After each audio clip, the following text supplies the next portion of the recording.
All right, I think it's finally time to talk about my crazy, insane, wild $500 dinner at Kumi at Mandalay Bay. This is one of the best dinners I've had of all time, and it featured one of the best dishes I've ever had in my life. It was a life-altering experience, and I'm talking about the $150 Seven Deadly Sins roll.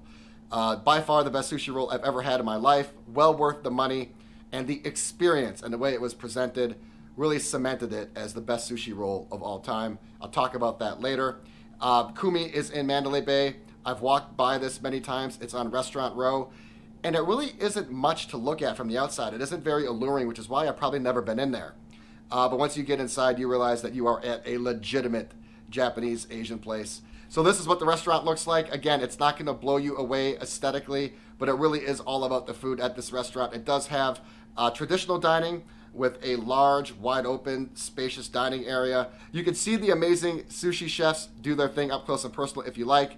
I decided to eat at the lounge area and the bar. It's a bit more casual and it had a bit more energy. So let's get into it. Here is drink number one. This is the Peach Bliss. This is what I started my night with. This has a Ketel One peach and orange blossom vodka. It has some peach liqueur in it. It actually has peach in it, and then it has some mint as well. It was gorgeous to look at and even better to drink. As delicious as this drink was, it was my least favorite drink of the night. That's how good the upcoming drinks are. My first dish was a seaweed salad. Whenever I see this on the menu at a Japanese place, I always try to order it. This is probably my least favorite dish of the night, and the reason is it came out with the 3 different types of seaweed. Now, the high-end restaurants are going to do this. They're typically going to give you different kinds of seaweed. I should have known better. I was just expecting like the standard light, bright green seaweed, but it came with a red seaweed and then a darker green one as well. So I ate all of the light green seaweed. The red seaweed was about halfway eaten, and I really didn't touch the darker seaweed. My second dish of the night is tuna tartare, but this is a tuna tartare on steroids. There are 2 things that make this one of the best I've had. Number one, it is comprised of chutoro tuna. Not just bluefin, but chutoro. It is a fatty part of the tuna. It's one of my favorite cuts of the tuna. It was so buttery and succulent and fatty. It was delicious. And then it comes topped with caviar. So the chutoro and the caviar is what made this tuna tartare absolutely otherworldly. So here's my second dish of the night. It is the Wagyu gyoza. I was talked into this one. I was looking at it, but I wasn't so sure. Typically, Wagyu gyoza is delicious, but it is a little bland, and plus, usually if you have one Wagyu gyoza, you've had all of them. I was told that this one was different than any one I've had in the past, so I ordered it, and I'm really happy that I did. What made this Wagyu gyoza special was the pickled cabbage on top. It gave it a flavor explosion, and it was nothing like the bland gyozas I've had in the past. All right, drink number 2, the Shiso Rita. This is my absolute favorite drink of the night. It is Don Julio Blanco Tequila, Cointreau, Shiso, Cucumber, Agave, and Togarashi. It was light, it was crisp, it was flavorful, it was refreshing. It was basically everything I'm looking for in a drink. Aesthetically, it was beautiful. The Shiso Rita is the drink to order when you go to Kumi. All right, so up until this point, I've had 2 appetizers, I've had 2 drinks. Now it's time to really get into the meal.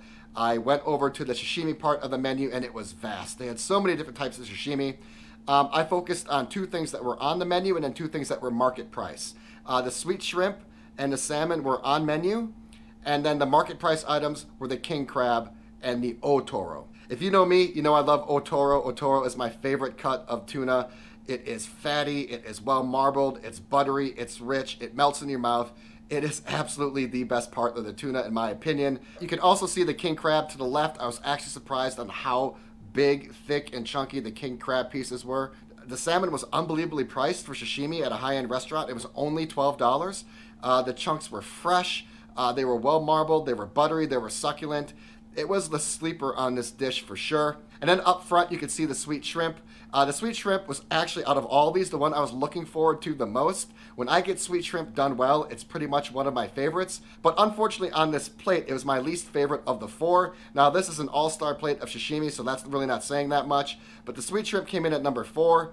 I would put the salmon at number 3. The king crab was number 2. And the otoro was definitely the best on this plate. So after that plate, I have an issue. And the issue is not the cost of that sashimi plate, which was around $100. The issue is I'm still hungry. And in fact, I'm more hungry than when I walked into the place. And I'm not sure how that's even possible.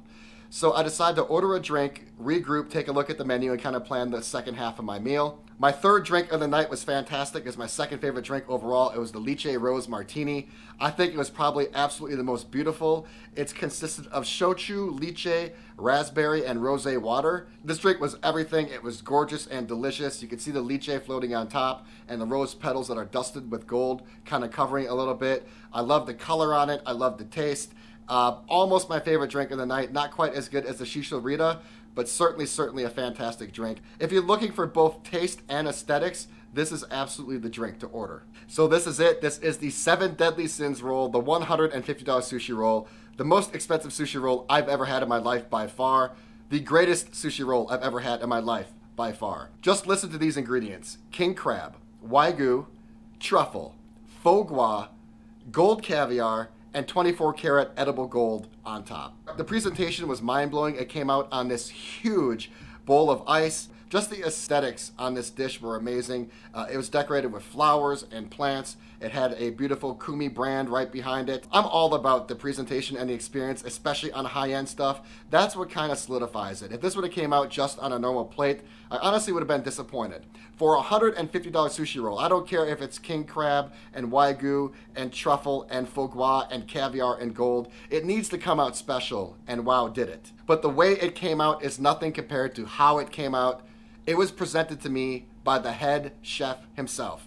The head chef walked it over personally, introduced himself, went through everything on the roll, how it was layered, how much of each ingredient was in there, and what made it special. And then he sat there and chatted with me for a few minutes. That memory right there cemented this roll as the greatest of all time. It already tasted the best. How could it not with all those phenomenal ingredients? But the way it was presented and delivered by the head chef personally really made this sushi roll worthwhile. I was on such a high from that 7 Deadly Sins roll, which I finished completely. How could you order that roll and not finish it? And the bartender was right. That's the only roll you need, which is good, because if you order a $150 sushi roll, you don't want to have to order anything else, and you definitely don't. But I was on such a food high, and the dinner had so much momentum, I wanted to top it off with something special. I asked the bartender, who didn't guide me wrong all night, which dessert was the best, and she came back emphatically with the bread pudding.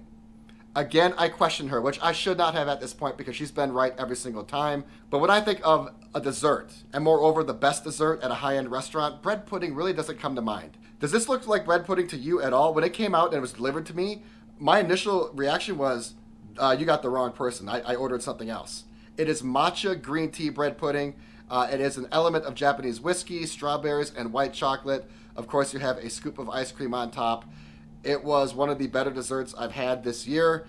It was one of the best desserts I've had during this entire trip, if not the best dessert. It was absolutely indulgent, but it was still effervescent and light. You could have finished this whole thing, which I almost did, and still not really get that heavy bogged down feeling. It was phenomenally done. It is listed at the top of their dessert menu for a reason. This is absolutely the dessert to get if you eat at Kumi. So that is a wrap for Kumi.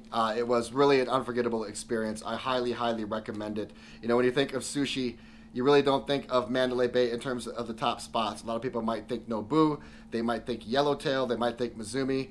I think that Kumi is absolutely one of the most underrated and one of the best sushi places in Las Vegas.